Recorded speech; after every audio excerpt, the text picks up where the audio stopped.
Halo healthy people, nah ketemu lagi bersama saya Dr. Go. Nah pada kesempatan kali ini kita akan membahas tentang bagaimana sih obat itu penyimpanan obat yang benar. Kemudian apakah obat yang kita simpan itu selain sudah benar penyimpanannya, apakah masih bagus atau sudah rusak. Nah jangan kemana-mana, kita tonton video ini sampai habis ya.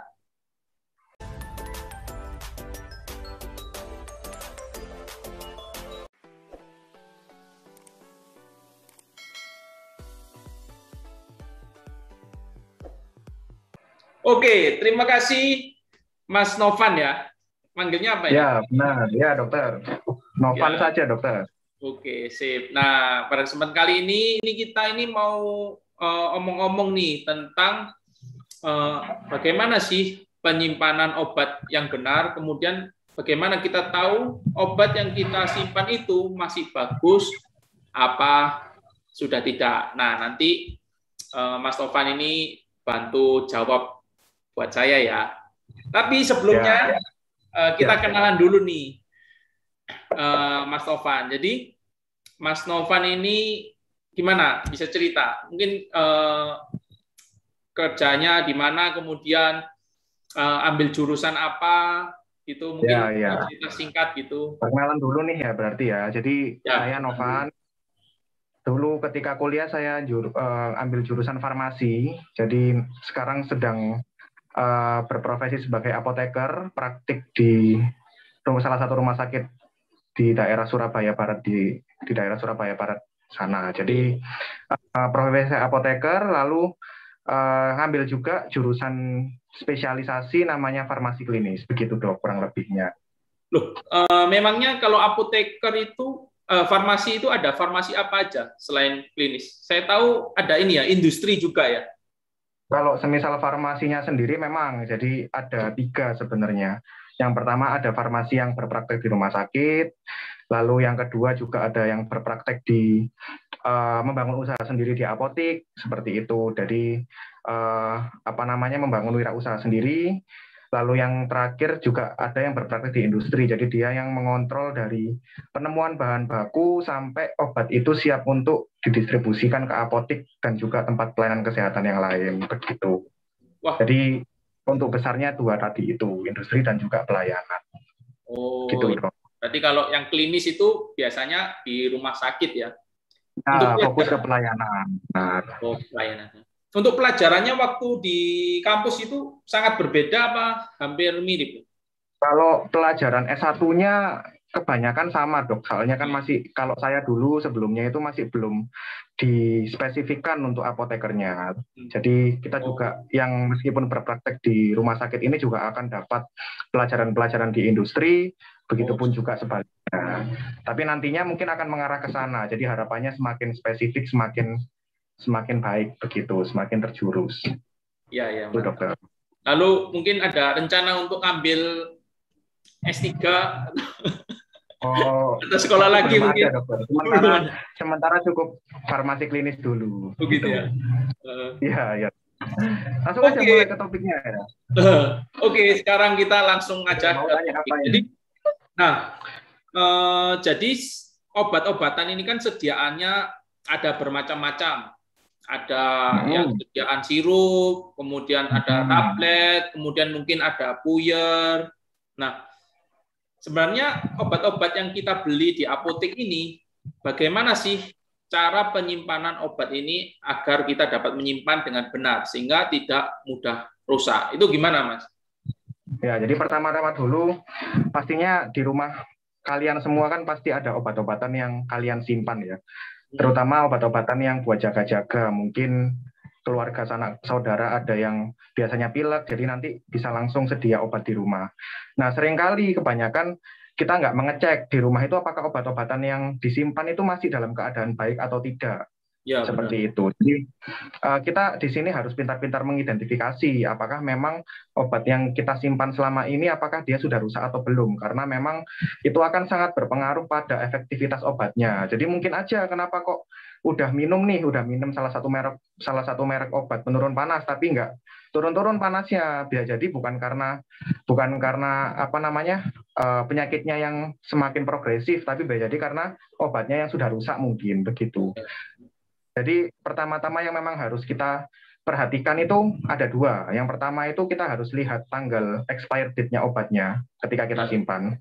Lalu yang kedua, kita harus perhatikan mengenai tempat atau cara kita menyimpan. Itu yang paling penting. Karena kan dengan cara kita menyimpan tidak sesuai dengan apa yang tertera di kemasan, tentunya itu akan mempengaruhi kualitas obat sehingga dapat menurunkan khasiat dari obat itu sendiri. Nah, yang paling umum sebenarnya kalau dilihat itu bisa lewat dari paling gampang itu bisa lihat secara visual atau secara apa kita lihat bentuknya aja atau warnanya atau kalau memang mau nih bisa dirasa begitu ya. Tapi yang paling umum dari bentuknya aja. Semisal kalau memang obatnya sudah berubah warna, semisal katakanlah obatnya warnanya putih, tapi ternyata ada kayak semisal katakanlah coklat-coklat, udah seperti itu. Nah itu seharusnya memang jangan dikonsumsi karena memang sudah ada perubahan warna. Lalu yang kedua, semisal dia apa namanya sudah berubah teksturnya dan lain sebagainya, kalau tablet sudah ada gripis-gripisnya gitu, ya itu lebih baik juga jangan dikonsumsi. Takutnya juga berkurang dosisnya kan begitu. Ya. Itu untuk yang tablet. Lalu untuk yang sirup, mungkin bisa kita lihat juga perubahan warna. Pertama juga pasti warnanya kan. Misal kalau warnanya dari warna biru jadi warna kuning, nah itu juga seharusnya jangan diminum atau jangan dikonsumsi. Atau mungkin kekentalannya atau teksturnya, mungkin dia suspensi bentuknya kayak semisal antasida itu kan suspensi tuh. Dia ada kayak tekstur kasarnya. Nah, itu mungkin katakanlah dia menggumpal di bawah, ketika di pojok dia masih menggumpal. Nah, itu juga jangan dikonsumsi, mending dibuang aja. Jadi, ya dua tadi, yang pertama kita harus perhatikan expirednya dulu sebelum konsumsi. Lalu yang kedua, kita juga harus lihat secara visual tadi itu, apakah memang ada perubahan warna, ada perubahan bau, begitu. Ya, kurang lebih seperti itu, dokter. Paling gampang memang lihat dari expired date-nya, kemudian kita lihat dulu visualnya, warna, kemudian teksturnya menggumpal apa enggak. Ya. Mungkin kalau udah tanda-tandanya udah muncul, ya mendingan langsung tidak usah dikonsumsi. Kemudian untuk penyimpanan obatnya ini gimana, Mas? Apa semua obat itu harus ditaruh di kulkas atau bagaimana ya yang bagus? Sebenarnya gini sih, kalau dari secara umum itu sebenarnya obat itu kebanyakan itu hanya perlu disimpan di suhu ruang. Nah, sebenarnya suhu ruang itu adalah di bawah 25 derajat atau maksimal 25 derajat. Nah, masalahnya kan kalau di Indonesia ini apalagi Surabaya ya. Kan panas sekali yang ini kan sampai 34 derajat. Nah, memang sebaiknya karena suhunya tidak sesuai dengan yang direkomendasikan, lebih baik memang ditaruh kulkas saja, jangan di freezer tapi di kulkas saja. Jadi agar menjaga suhunya tetap di bawah 25. Lalu yang kedua, biasanya juga ada beberapa obat yang di sana itu tidak teroksidasi kalau kena cahaya matahari langsung, kayak katakanlah vitamin C. Jadi dia nggak stabil. Jadi memang harus disimpan terhindar dari sinar matahari langsung di tempat tertutup begitu. Lalu yang ketiga juga harus dijauhkan dari jangkauan anak-anak tentunya. Jadi biar anak-anak nggak asal ambil aja gitu. Jadi yang perlu diperhatikan ya tiga ini. Pertama suhu, lalu dua dia cahaya sinar matahari. Bisa dari cahaya atau tidak itu. Lalu yang ketiga yang terakhir ya dijauhkan dari jangkauan anak-anak. Mungkin kurang lebih kayak gitu sih dokter. Jadi menurut saya berarti lebih aman ya kalau obat-obatan yang kita beli itu baik puyer atau sirup itu mendingan langsung dimasukkan di kulkas kalau misalnya benar. Ya selesai dipakai buat cadangan. Ya, kecuali kalau ASEAN ya, kalau rumahnya ASEAN ada AC-nya, nah itu nggak apa-apa taruh di kotak obat di luar kulkas nggak apa-apa, kan pasti di bawah. Kotak P3K itu boleh ya, tapi asalkan tidak terkena sinar matahari, suhunya juga bagus ya, di bawah 25 derajat itu ya. Yang penting nggak boleh ditaruh di freezer juga, nggak boleh ya, dibekukan. Dibekukan, ya itu nanti malah bisa merusak obatnya itu sendiri, jadi mending di non freezer aja. Terus ini dok, aku ada info menarik buat teman-teman ini. Ya. Terus untuk kan ada itu obat-obat yang di sana itu sudah lepas dari kemasan aslinya atau kemasan primer dari pabrik. Jadi kayak Oh diracik gitu ya, loh.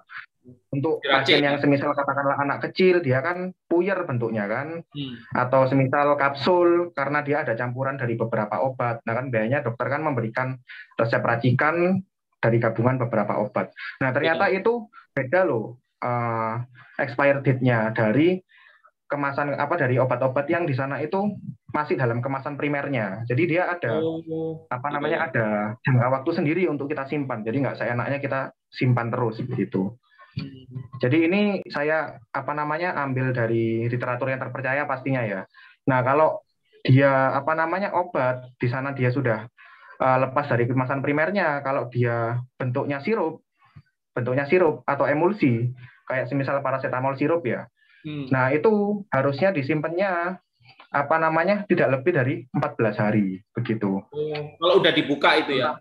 Ya, kalau sudah dibuka dari kemasannya. Soalnya biasanya kan kita sering kali menyimpan menyimpan obat terlalu lama gitu kan, soalnya Ya. buat jaga-jaga. Jadi memang sebaiknya jangan disimpan terlalu lama, 14 hari ya sudah kita buang saja. Takutnya nanti apa namanya tidak efektif atau nanti rusak, malah nanti kalau diminumkan takutnya malah Sakit. ada efek samping begitu. Benar-benar.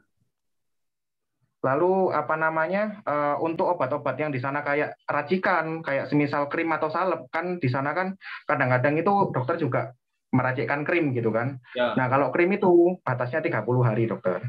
Hmm. Jadi setelah 30 hari lebih baik tidak digunakan.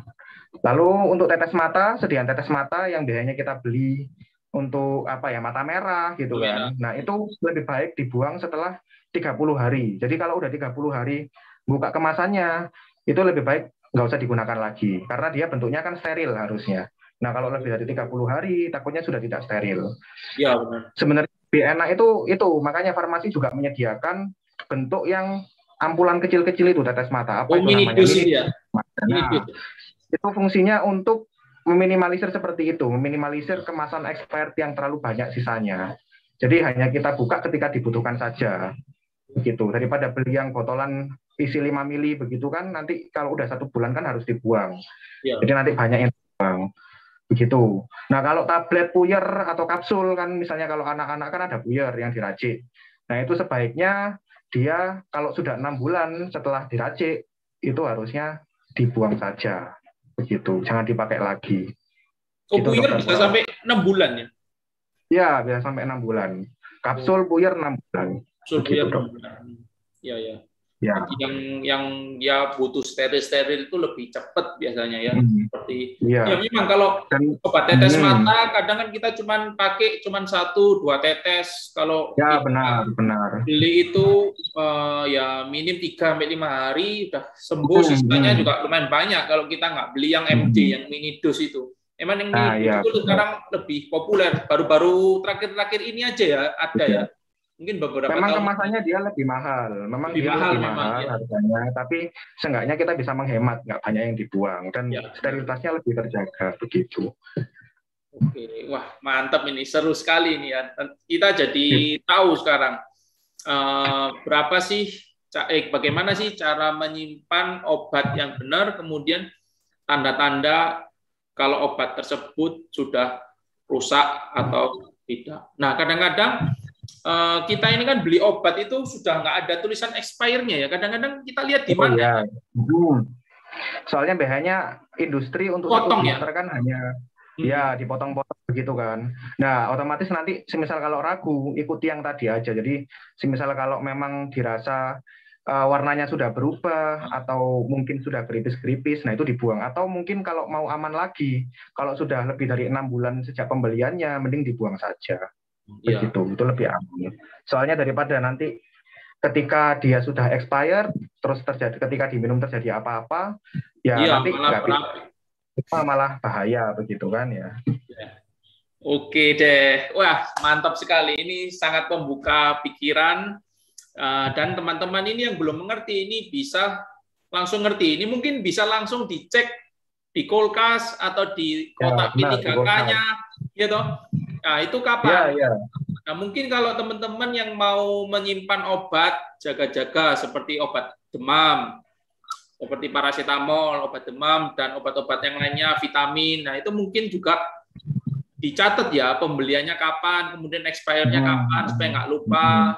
Nah, jadi ya, di kemasannya aja dicatat dicatat juga, ditempelkan juga, jadi bisa tahu. Kemudian kalau obat-obat yang sudah dibuka, nah itu kan dia lebih cepat kadaluarsa, lebih cepat rusak, seperti yang tadi dibilang sama Mas Novan, itu juga harus hati-hati. Kita harus bisa mengerti lah. Ini sangat mengapa saya buat video ini agar teman-teman itu bisa mengerti. Oke, kalau gitu sekian video kali ini. Terima kasih Mas Novan ya. Nanti kalau ada kesempatan lagi ya kita bisa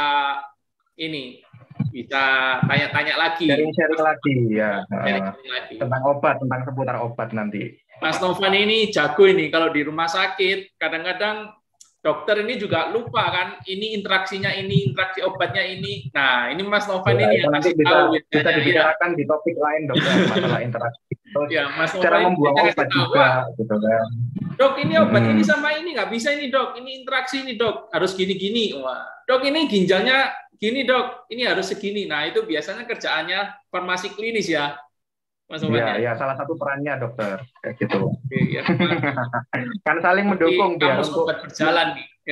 Ya, demi keselamatan pasien, demi efektivitas biar pasien cepat sembuh. Sip. Oke, sekian Mas Novan, terima kasih. Dadah. Terima kasih dokter itu. Oke, waalaikumsalam.